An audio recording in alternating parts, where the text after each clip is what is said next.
Now in this tutorial we're going to create a sphere in the origin. So I've created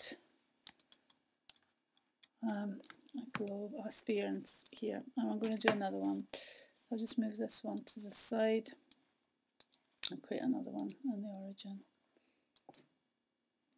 Okay, let's create one. Right, I'm just going to call this one in the channel box. I'm going to call this one Sun. And I'm going to call this one Earth. Click on here, call this Earth. Alright, so I'm just going to scale this one down a little bit, bring it down to about there. And we're going to do, on the Sun, we're going to do rotation, and I'm going to put some extra time on the timeline. So I can go in here and I do 240, just say, and that was 240. So you'll see on the timeline, when I pull the slide bar, there's 240 frames, and if I pull it along to there, you'll see there's 50, 20, 10, and you'll see that there's here in the box here showing us which frame we're on. Right, so on the sphere, I'm going to go, I'm just going to check here on the timeline that we're playing. Click here, 24 frames a second, playback is start and end, first frame, and 240. So this one I'm going to do translate, let's see if I do the rotational axis on it, get moving. So we're doing the rotate on the Y. So if I just undo that, we're going to do rotate on the Y. We're going to do key selected, and you'll see that there's an orange bar that's come across the rotational y-axis at 0 on frame 1, or 0. I'm going to move it right to frame 240, and then I'm going to do rotational axis. I'm going to key in there, and we'll say 360,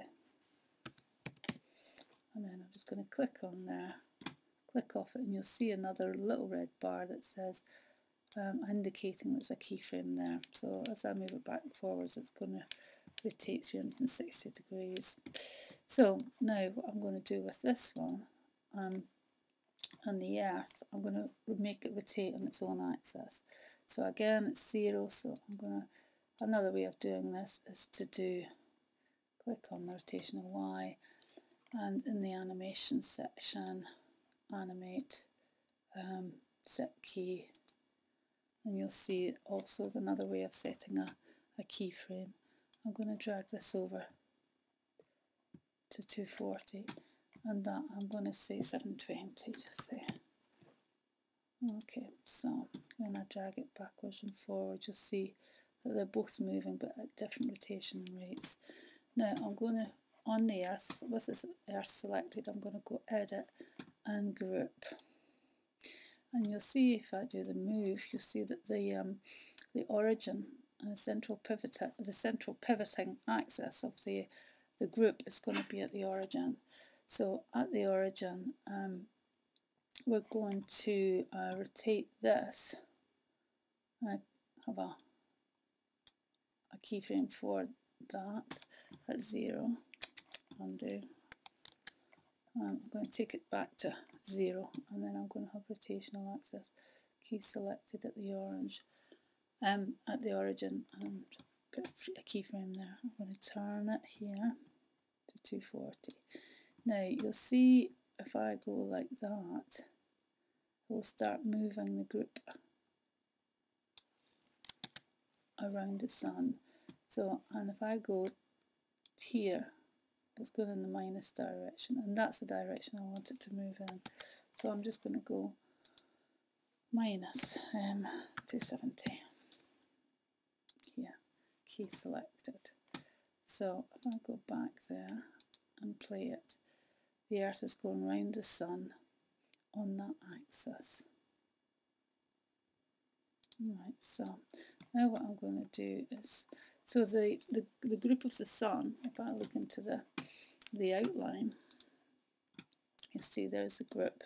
There's the Earth in group 1, and the central origin, the centre pivot point of the group is in the sun. So now what I'm going to do is I'm going to create another sphere, a polygon sphere in the central axis, and I'm going to scale that down really quite small. It's going to go in here, and I'm going to make it move it so it's quite close to the Earth. Just pull it up a little bit.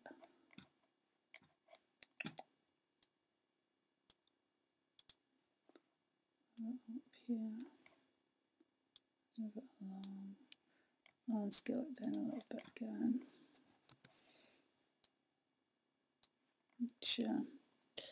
Frame it in here and move it, it's quite close to the Earth. I'm just going to call that moon. Okay, and then I'm going to put a rotational axis of the moon, so we're going to, on the y-axis, we're going to do key selected at this point, 0. I'm going to take this over here, and then I'm just going to make that, just say 720. Just click off it, and then you'll see that the moon is spinning in its own axis. But what we want to do is, I want to make, if I want to group the moon to the Earth, I'll create a group here, and I'm going to call this moon orbit, underline orbit, underscore orbit, capital moon. Okay, and you'll see again the pivot point is in the centre of the sun, and so what I'm going to do is move that pivot point, and on my laptop it's function left arrow, and you'll see it changes. I'll move. Okay, I can move it on the X and Y axis, so it's in the centre of the Earth. If I go close on here, so the centre of the pivot of the moon's axis is going to be in the centre of the Earth. So now what I'm going to do is, on the moon, I'm going to look in the display outliner, window outliner. There's a moon orbit there, and the moon orbit, I want to actually do a rotation on that. So we're going to do a rotation of Y. We're going to have key selected there, and then when we move it to the far end 240, I'm going to have it at just say 720.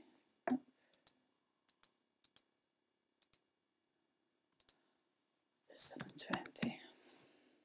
Key selected. So I'll bring this back. Now when I bring the slider over, it's not linked to the Earth's axis, so I'm going to go on to this group, and that's rotating around the sun. But what we need to do is, if I go into animate, hypergraph, this is that hierarchical structure, and it's exactly the same in the outliner as it is in the hypergraph. We've got the sun is in the centre pivot point.